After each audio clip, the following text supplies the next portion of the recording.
pecahnya kerajaan itu.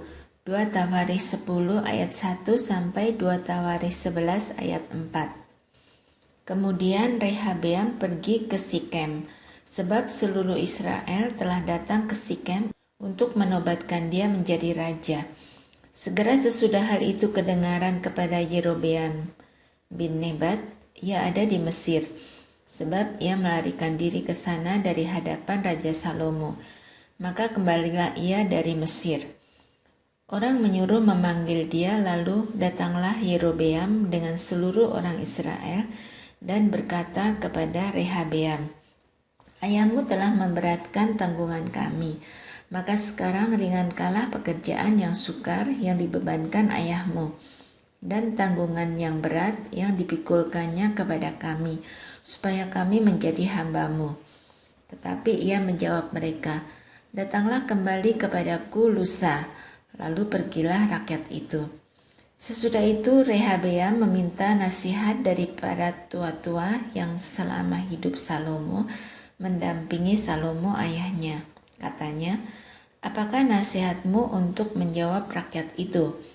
Mereka berkata kepadanya, "Jika engkau mau berlaku ramah terhadap rakyat itu, mau menyenangkan mereka dan mengatakan kata-kata yang baik kepada mereka, maka mereka menjadi hamba-hambamu sepanjang waktu." Tetapi ia mengabaikan nasihat yang diberikan para tua-tua itu. Lalu ia meminta nasihat kepada orang-orang muda yang sebaya dengan dia dan yang mendampinginya. Katanya kepada mereka, "Apakah nasihatmu supaya kita dapat menjawab rakyat yang mengatakan kepadaku, 'Ringankanlah tanggungan yang dipikulkan kepada kami oleh ayahmu'?" Lalu orang-orang muda yang sebaya dengan dia itu berkata, "Beginilah harus kau katakan kepada rakyat yang telah berkata kepadamu, 'Ayahmu telah memberatkan tanggungan kami, tetapi engkau ini berilah keringanan kepada kami.' Beginilah harus kau katakan kepada mereka, 'Kelingkingku lebih besar daripada pinggang ayahku. Maka sekarang ayahku telah membebankan kepada kamu tanggungan yang berat, tetapi aku akan menambah tanggungan kamu. Ayahku telah mengajar kamu dengan cambuk, tetapi aku akan menghajar kamu dengan cambuk yang berduri besi." Lusanya datanglah Yerobeam dengan segenap rakyat kepada Rehabeam, seperti yang dikatakan raja, "Kembalilah kepadaku lusa." Raja Rehabeam menjawab mereka dengan keras. Ia telah mengabaikan nasihat para tua-tua. Ia mengatakan kepada mereka menurut nasihat orang-orang muda, "Ayahku telah memberatkan tanggungan kamu, tetapi aku akan menambahnya. Ayahku telah menghajar kamu dengan cambuk, tetapi aku akan menghajar kamu dengan cambuk yang berduri besi." Jadi, raja tidak mendengarkan permintaan rakyat, sebab hal itu merupakan perubahan yang disebabkan Allah, supaya Tuhan menepati firman yang diucapkannya dengan perantaraan Ahia, orang Silo, kepada Yerobeam bin Nebat. Setelah seluruh Israel melihat bahwa raja tidak mendengarkan permintaan mereka, maka rakyat menjawab raja, "Bagian apakah kita dapat daripada Daud? Kita tidak memperoleh warisan dari anak Isai itu. Masing-masing ke kemahmu, hai orang Israel, uruslah sekarang rumahmu sendiri, hai Daud." Maka pergilah seluruh orang Israel ke kemahnya, sehingga Rehabeam menjadi raja hanya atas orang Israel yang diam di kota-kota Yehuda.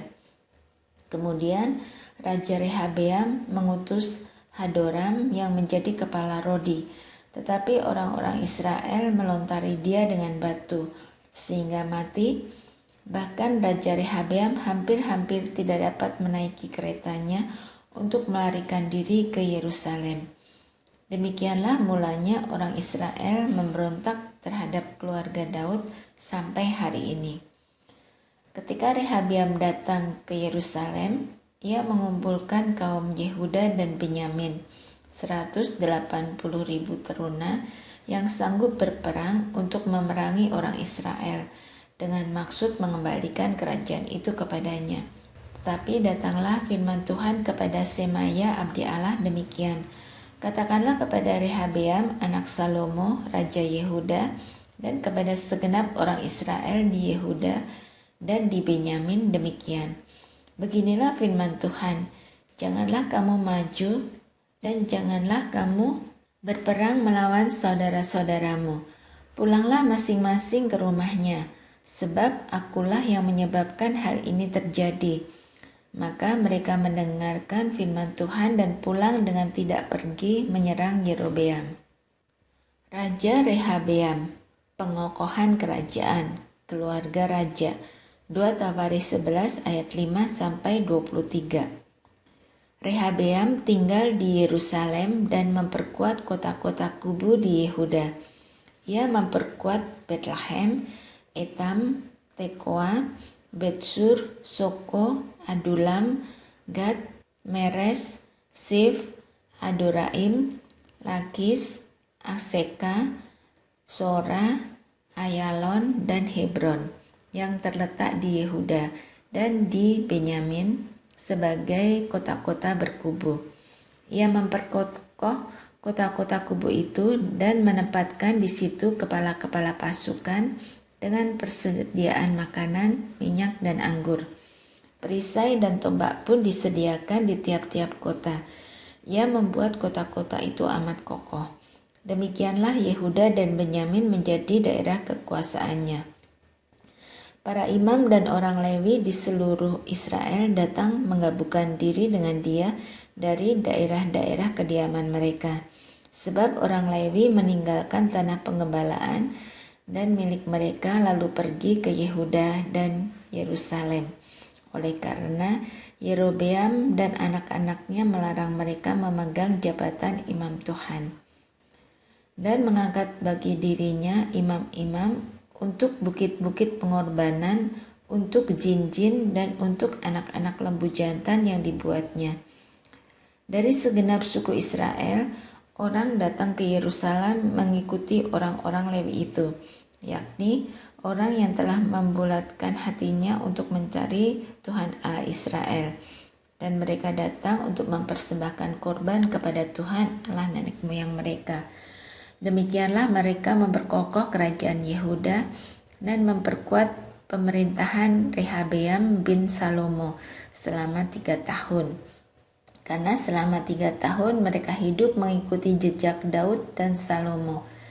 Rehabeam mengambil Mahalat anak Yerimot bin Daud dan Abihail binti Elhiab bin Isai menjadi istrinya, yang melahirkan baginya anak-anak lelaki ini, Yeus, Semaria, dan Saham. Sesudah Mahalat, ia mengambil Maaka, anak Absalom, menjadi istrinya yang melahirkan baginya Abia, Atai, Sisa, dan Selomit. Rehabeam mencintai Maaka, anak Absalom itu, lebih daripada semua istri dan gundiknya. Ia mengambil 18 istri dan 60 gundik dan memperanak 28 anak laki-laki dan 60 anak perempuan. Rehabeam mengangkat Abia anak Maaka menjadi pemuka, yakni sebagai pemimpin di antara saudara-saudaranya, karena ia bermaksud menjadikan dia raja. Oleh sebab itu, ia mengambil kebijaksanaan untuk menyebarkan semua anaknya yang lain ke seluruh daerah Yehuda dan Benyamin, ke segala kota kubu. Ia memberikan mereka makanan dengan limpahnya dan menyediakan bagi mereka banyak istri. Sisak menyerang Yerusalem. 2 Tawarikh 12 ayat 1-16. Rehabeam beserta seluruh Israel meninggalkan hukum Tuhan. Ketika kerajaannya menjadi kokoh dan kekuasaannya menjadi teguh. Tetapi pada tahun kelima zaman Raja Rehabeam, majulah Sisak Raja Mesir menyerang Yerusalem karena mereka berubah setia terhadap Tuhan.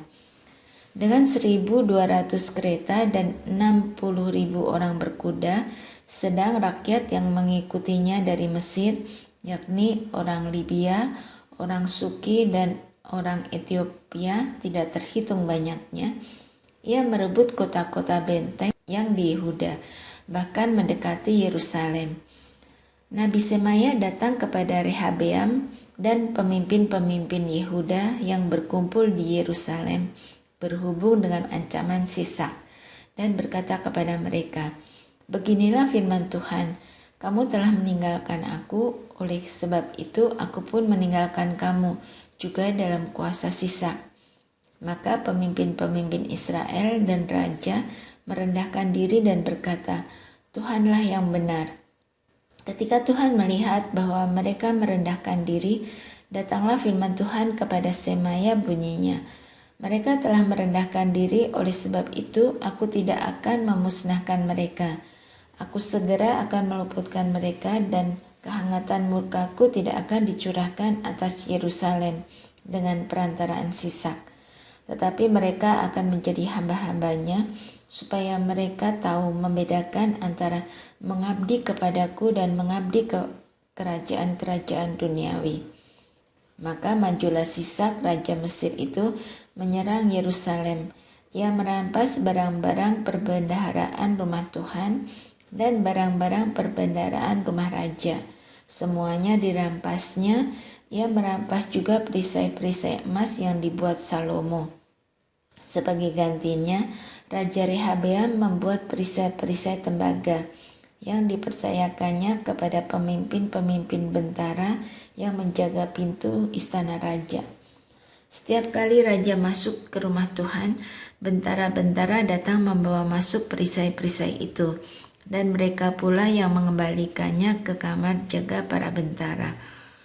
Oleh sebab raja merendahkan diri, surutlah murka Tuhan daripadanya, sehingga ia tidak dimusnahkannya sama sekali. Lagi pula masih terdapat hal-hal yang baik di Yehuda. Raja Rehabeam menunjukkan dirinya kuat dalam pemerintahannya di Yerusalem.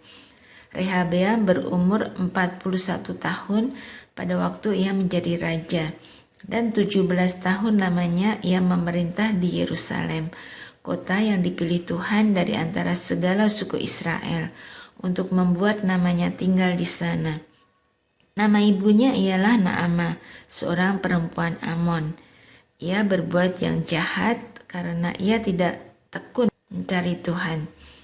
Bukankah riwayat Rehabeam dari awal sampai akhir semuanya tertulis dalam riwayat Semaya, nabi itu, dan Ido pelihat itu, yang juga memuat daftar silsilah?